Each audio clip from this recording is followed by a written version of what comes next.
पिंपरी चिंचवड शहरातील निगडी प्राधिकरण परिसरातून एक हृदयद्रावक आणि संतापजनक घटना समोर आली आहे। रस्त्यावर धोकादायक पद्धतीने लोंबकळणाऱ्या केबलमध्ये गळा अडकल्याने एका 50 वर्षीय महिलेचा दुचाकीवरून पडून मृत्यू झालाय। संपदा पटवर्धन असे या मृत महिलेचे नाव असून प्रशासनाच्या ढिसाळ कारभारामुळे एका निष्पाप महिलेला आपला जीव गमवावा लागल्याने परिसरात तीव्र संताप व्यक्त केला जातोय। संपदा पटवर्धन या निगडी प्राधिकरणातील सेक्टर 26 परिसरात वास्तव्यास होत्या। शनिवारी सकाळी घरातील जीवनावश्यक वस्तू आणण्यासाठी त्या आपल्या दुचाकीवरून बाहेर पडल्या। सेक्टर 26 मधील प्रबोधन सोसायटीमधून ज्ञानप्रबोधिनी शाळेच्या दिशेने जाणाऱ्या रस्त्यावरून जात असताना रस्त्यावर अत्यंत खाली लोंबकळत असलेली एक केबल त्यांच्या गळ्यात अडकली। केबलचा फास गळ्याला बसल्याने त्यांचा दुचाकीवरील ताबा सुटला आणि त्या जोरात रस्त्यावर आदळल्या। दुचाकी पडल्याचा आवाज ऐकून परिसरातील काही मुले तातडीने मदतीसाठी धावून आली। त्यांनी गंभीर जखमी अवस्थेत असलेल्या संपदा यांना तातडीने निगडी येथील एका खासगी रुग्णालयात दाखल केलं। या अपघातात त्यांच्या डोक्याला गंभीर दुखापत झाली होती। गेल्या 2 दिवसांपासून त्या रुग्णालयात मृत्यूशी झुंज देत होत्या आणि कोमात होत्या। मात्र डॉक्टरांचे सर्व प्रयत्न अपयशी ठरले आणि मंगळवारी 28 एप्रिलला सकाळी त्यांची प्राणज्योत मावळली। आले असे की सकाळी 7-7:30च्या दरम्यान आई इथून चाललेली होती वरच्या साईडला। दरम्यान झालं असं की एक केबल होती, जी इंटरनेटची केबल आपण म्हणतो, ती केबल वरतून लटकत होती किंवा अचानक खाली आली आणि ती आईच्या गाडीच्या चाकात अडकली का तिच्या भोवती अडकली त्याची काय कल्पना नाही। पण त्याच्यामुळे झालं असं की आई गाडीवरून खेचली गेली जोरात। जोरात खेचली गेल्यानंतर ती जोरात रस्त्यावरती आपटली गेली। रस्त्यावर जोरात आपटल्यामुळे तिला मल्टिपल हेड इंजुरी झाल्या, आतमध्ये ब्लिडिंग झालं, आत ब्रेनला सूज आली आणि या सगळ्यामुळं आई ICU मध्ये 4 दिवस ॲडमिट होती, क्रिटिकल होती। ज्या दिवशी हे घडलं त्या दिवशी आवाज ऐकल्यानंतर स्थानिक लोकांनी, इथल्या जवळपासच्या लोकांनी लगेचच आईला रिक्षात घालून हॉस्पिटलमध्ये ॲडमिट केलं आणि आम्हाला कळवलं। या सगळ्यामध्ये साधारण अर्धा-1 तास गेला होता। आम्ही हॉस्पिटलला पोहोचलो तेव्हा ऑलरेडी डॉक्टरांनी सांगितलं होतं की आई क्रिटिकल आहे आणि व्हेंटिलेटरवरती आहे। सो माझी तक्रार किंवा माझं कन्सर्न असं आहे ओव्हरऑल की प्राधिकरणामध्ये तुम्ही बघू शकता की खड्डे खणून ठेवलेले आहेत। आठवडाभर झाला तरी हे अशीच अवस्था आहे।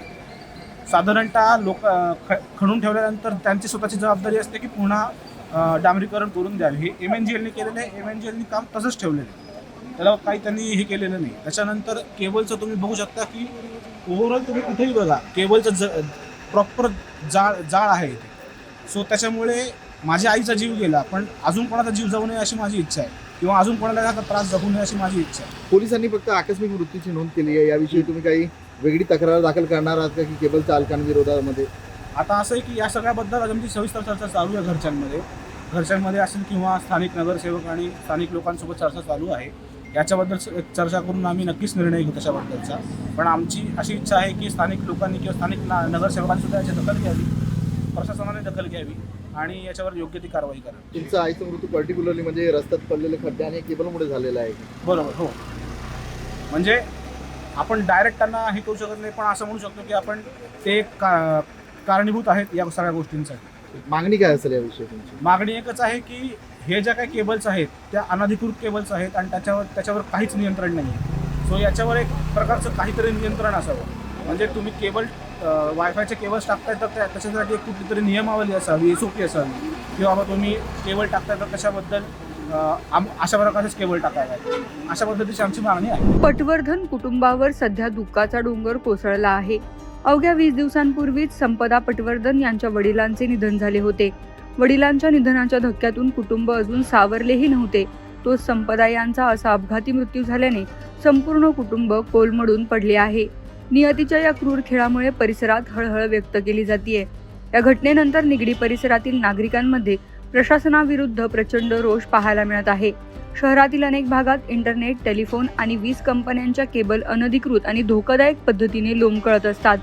याकडे महापालिका प्रशासन आणि संबंधित विभागाचे पूर्णपणे दुर्लक्ष होत असल्याचा आरोप स्थानिक नागरिकांनी केला आहे। याविषयी मागणी एकच आहे की आता या ज्या काही केबल आहेत हे आता हा प्राधिकरणातला आपण हा रस्ता बघतोय, पण ठिकठिकाणी जे काही रस्ती या केबलचं जाळं सगळीकडे पसरलेलं दिसतंय। या केबलच्या जाळ्यांमुळे जे काही अपघात झालेला आहे तो विषय आहेच आहे। पण यासाठी प्रशासनाने या केबल धारकांना काहीतरी नियमावली घालून द्यावी की जेणेकरून त्यांच्या या केबलचे जे काही कनेक्शन दिलं जातं त्या कनेक्शनला कुठेतरी सुरक्षितता असली पाहिजे.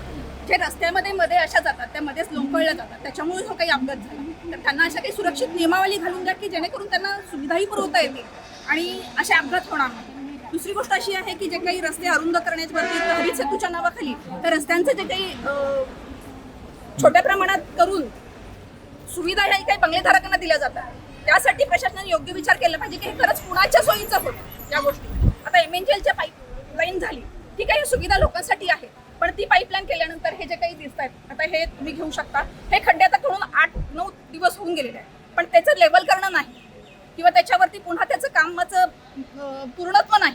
मग हे असं अर्धवट टाकून ठेकेदार असतील प्रशासन असेल यांनी काहीतरी या गोष्टींची काळजी घेऊन लोकांच्या जीविताबद्दल नक्कीच काहीतरी विचार केला पाहिजे. हे असे हकनाकबाई रोज किती दिवस जात आपण बघत राहणार आहोत. प्रशासनाच्या ढिसाळ कारभारामुळेच संपदा पटवर्धन यांचा बळी गेला आहे अशी भावना संतप्त रहिवाशांनी व्यक्त केली आहे. जर वेळीच या लोंबकळणाऱ्या केबल्स हटवल्या असत्या तर ही दुर्घटना टाळता आली असती असेही बोलले जात आहे. या प्रकरणी दोषींवर कठोर कारवाईची मागणी आता जोर धरत आहे. वारंवार तक्रारी करूनही अशा जीवघेण्या केबल्सकडे डोळेझाक करणाऱ्या अधिकाऱ्यांवर मनुष्यवधाचा गुन्हा दाखल करावा अशी मागणी मृताच्या नातेवाईकांनी आणि नागरिकांनी केली आहे. शगुफ्ता शेख, लोकमत.com, पुणे.